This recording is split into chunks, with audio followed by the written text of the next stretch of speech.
Assalamu alaikum, dear student. I hope you are well by the grace of Almighty Allah. I am also well. Today I am going to take a class that is literary term. শিক্ষার্থীরা আজকে Literary term নিয়ে তোমাদের সামনে হাজির হয়েছি।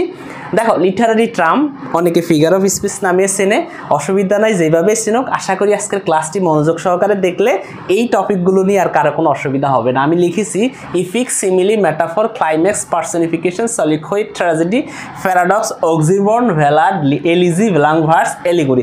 এগুলো তো অনেকে ইংলিশে দেখো, তো বাংলায় যদি তোমাদেরকে একটু ভালো করে বুঝাই বিষয়গুলো অনেক সহজ, অনেক মজা পাবে পড়লে।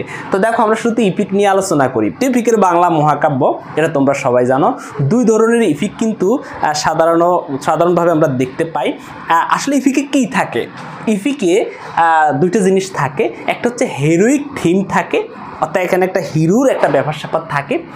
আর দ্বিতীয়ত অ্যাডভেঞ্চার্স বিভিন্ন ধরনের বৈশিষ্ট্য থাকে। তো দেখো ইপিক কিন্তু দুই ধরনের, একটা হচ্ছে প্রাইমারি ইপিক, যেটাকে ওরাল ইপিক নামেও অনেকে চেনে, আর একটা হচ্ছে সেকেন্ডারি ইপিক। তো ইপিক যদি বলি আমি, এখানে জন মিল্টনের প্যারাডাইস লস্টের কথা না বললেই নয়। জন মিল্টনের প্যারাডাইস লস্ট একটা ইপিক পয়েম, এবং পাশাপাশি প্যারাডাইস রিগাইন সেটাও কিন্তু একটা ইপিক পয়েম। তো দেখো ইপিকটা জিনিসটাকে যদি সংজ্ঞায় দেই, a long narrative poem is called epic. লম্বা লম্বা যে কবিতাগুলো, বর্ণনা নির্ভর যে কবিতাগুলো, সেগুলোই কিন্তু ইপিক। তবে মাথায় রাখতে হবে ইপিকের বেলায় হিরোইক থিম এবং অ্যাডভেঞ্চার্স এই বৈশিষ্ট্যগুলো থাকতে হবে। আমরা জন মিল্টনের প্যারাডাইস লস্ট সম্পর্কে জানি, যেটা আদম এবং হাওয়ার এই যে স্বর্গ থেকে কিভাবে মানে সামান্য একটু ভুলের কারণে, যে নিষিদ্ধ ফরবিডেন ফুড যেটা বলে আর কি, নিষিদ্ধ ফল খাওয়ার কারণে আদম এবং হাওয়াকে যে স্বর্গ থেকে তাদেরকে, অর্থাৎ প্যারাডাইস থেকে যে তাদেরকে বিতাড়িত করা হয়েছে সেটার কাহিনী নিয়ে, এবং আবার পরবর্তীতে তারা ভালো কাজগুলো করার মাধ্যমে মহান সৃষ্টিকর্তার কাছে ক্ষমা চাওয়ার মাধ্যমে আবার তারা যে প্যারাডাইসে ফিরে গেছে, যেটা হচ্ছে প্যারাডাইস রিগাইন্ড হিসাবে আমরা জানি আর কি। ওইটাও কিন্তু একটা ইপিক। তাহলে প্যারাডাইস লস্ট এবং প্যারাডাইস রিগাইন্ড এগুলো কিন্তু ইপিক লিখেছেন কে? John Milton. এগুলো বিসিএসে প্রশ্ন আসে।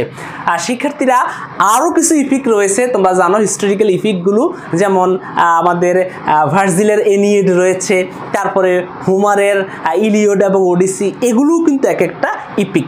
আরও কিছু ইপিক পয়েম রয়েছে, তোমরা জানো এডমন্ড স্পেন্সারের ফেয়ারি কুইন। তো ইপিক নিয়ে আলোচনা করার কিছুই নেই, আশা করি ইপিক কি সেগুলো তোমরা জানছো। Long narrative poem is called epic. তো এখন দেখো সিমিলি। আসলে সিমিলি, সিমিলারিটি, এটার সাথে তোমরা অনেক আগে থেকে পরিচিত। সিমিলি মানে হচ্ছে আসলে তুলনা করা, তবে তুলনা করতে গেলে তোমাকে তিনটে শব্দ ব্যবহার করতে হবে, তাহলেই কিন্তু সেটা সিমিলি হবে। একটা হচ্ছে সাজ, অ্যাজ, লাইক। যদি এই তিনটা শব্দ কোনো সেন্টেন্সের মধ্যে বসিয়ে তুমি জাস্ট তুলনা বুঝাও, তাহলে কিন্তু সেটা সিমিলি হয়ে যাবে। যেমন আমি যদি লিখি, একটা মানে লিখতেছি আর কি, the girl is dancing like a robot. মেয়েটি রোবটের মতন আছে। তাহলে এখানে দুইটা বিষয়ের মধ্যে একটা হচ্ছে মেয়েটি আর দ্বিতীয় হচ্ছে রোবট। এই দুইয়ের মধ্যে আমি তুলনা বোঝাচ্ছি কোন শব্দটা ব্যবহার করে? এখানে লাইক শব্দটা ব্যবহার করে। তাহলে এটা হচ্ছে আমাদের সিমিলি। সিমিলি হতে গেলে তুলনা করতে হবে, তুলনাটা হবে তিনটা শব্দ দিয়ে, সাজ, অ্যাজ, লাইক। তাহলে আমরা কি পাইলাম? সিমিলি মানে তুলনা করা, দুটি ভিন্ন ব্যক্তি বা বস্তুর মধ্যে তুলনাকেই আমরা কি বলবো? সিমিলি বলবো।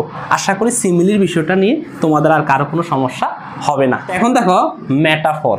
মেটাফর মানে রূপক। রূপক বলতে আসলে দুটি ভিন্ন বিষয়ের মধ্যে তুলনা বোঝালে সেটাকে মেটাফর বলে। মেটাফর বিষয়টা কি?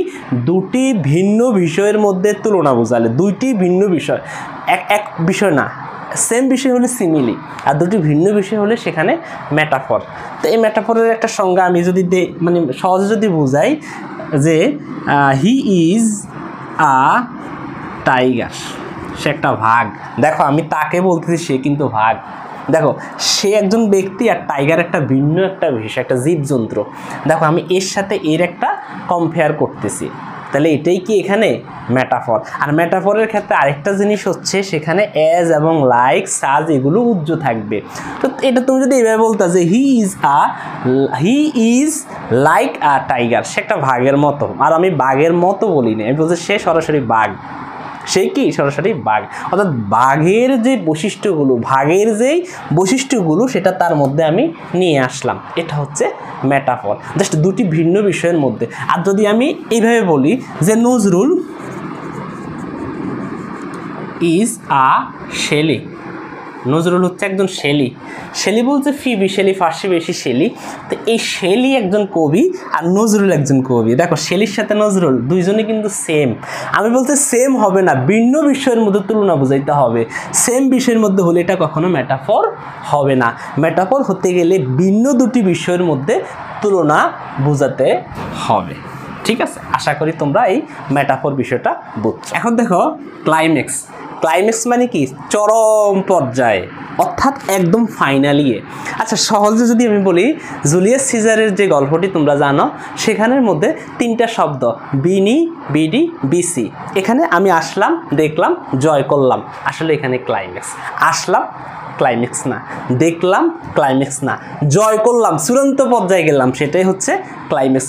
আরেকটু সহজে যদি বলি, তুমি কোনো মেয়েকে দেখছো, গুন্ডা ফান্ডারা মেয়েটিকে তুলে নিয়ে যাচ্ছে, তুমিও সেই রাস্তা দিয়ে যাচ্ছ, তাকে দেখতেছ, এখন তোমার কাছে মনের মধ্যে যে খটকা লাগতেছে যে এরা কারা, তাকে ধরে নিয়ে যাচ্ছে। তুমি নায়কের মতো গিয়ে ওদের হাত থেকে তুমুল লড়াই তোমার সাথে হচ্ছে, ঝগড়া হচ্ছে, ওদের সাথে লড়াই হচ্ছে, মারপিট হচ্ছে। নায়ক হিসেবে তুমি, এখন শ্রোতা যারা তারা দেখতেছে নায়ক কি পারবে ওই মেয়েটাকে উদ্ধার করতে, বা সে কি তার ভালোবাসাকে উদ্ধার করতে পারবে, চরম পর্যায়ে পৌঁছতে পারবে কিনা, এটার নামই হচ্ছে ক্লাইম্যাক্স। কি সহজে বুঝছো না ক্লাইম্যাক্স বিষয়টা? মানে জাস্ট চরম পর্যায়ে যাওয়ার নামই হচ্ছে কি ক্লাইম্যাক্স। যে আসলে কি হতে যাচ্ছে, সেটা কি পারবে কি না, এই সমস্যাটা থেকে সমাধান হতে পারবে কি না, এই সমস্যার সমাধান করতে পারবে কি না, সে কি করতে পারবে কি না, সে জয় করতে পারবে কি না, এটার নামই কিন্তু ক্লাইম্যাক্স। মানে চরম পর্যায়ে পৌঁছানোর নামই কিন্তু ক্লাইম্যাক্স। তো এবার দেখো পার্সনিফিকেশন। পার্সনিফিকেশনটা হচ্ছে আসলে মানে নির্জীব কোনো বস্তুর মধ্যে প্রাণ দেওয়া। মানে কোনো নির্জীব কোনো বস্তু, আসলে এইভাবে বললে হবে না, নির্জীব কোনো ব্যক্তির বস্তুর মধ্যে মানুষের যে বৈশিষ্ট্যগুলো সেগুলো ফুটিয়ে তোলা। অর্থাৎ মানুষ যা যা করে, একটা নির্জীব অচেতন জড় পদার্থকে মানে তার মানে জীবন দেওয়া আর কি, মানে মানুষের বৈশিষ্ট্যগুলো তার মধ্যে ফুটিয়ে তোলার নামই হচ্ছে কিন্তু পার্সনিফিকেশন। দেখো পার্সন অত ব্যক্তি, এই পার্সনের যত বৈশিষ্ট্যগুলো সেটা একজন ব্যক্তি মানে একটা বস্তুর মধ্যে প্রতিফলিত করার নামই হচ্ছে কিন্তু পার্সনিফিকেশন। আমি যদি বলি এই যে একটা মার্কার, যদি বলি এই মার্কারটা নাচতেছে, নাচবে মানুষ, মার্কার কেন নাচে, তার মানে মানুষের যে বৈশিষ্ট্যটা সেটাই মার্কারের মধ্যে আমি দিয়ে দিলাম। অর্থাৎ দেখো বস্তুগুলো মানুষের মতো করে আচরণ করবে, এটার নামই কিন্তু পার্সনিফিকেশন। এইদিকে একটু তাকাও, sleeps comes in my beloved eyes, মানে আমার প্রেমিকার চোখে কি আসলো, ঘুম আসলো। আচ্ছা ঘুম কি মানুষ নি, সে আসে কিভাবে? দেখো এখানে স্লিপটাকে কিন্তু আমি সাবজেক্ট করলাম। দেখো sleep comes in my beloved eyes, আমার প্রেমিকার চোখে কি আসলো, ঘুম আসলো।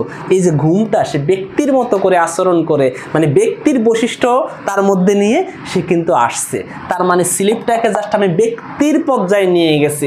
এইটাকে বলা হয় লিটারারি ট্রামের ভাষায় বা আমাদের সাহিত্যের ভাষায় এটাকে আমরা বলতে পারি পার্সনিফিকেশন। আশা করি এর বাহিরে আর যাওয়ার দরকার নাই। আমি যদি বলি যে গাড়িটি নাচতেছে, মানে ডান্সিং কার, আসলে কার কি কখনো ড্যান্সিংয়ের কাজ করতে পারে?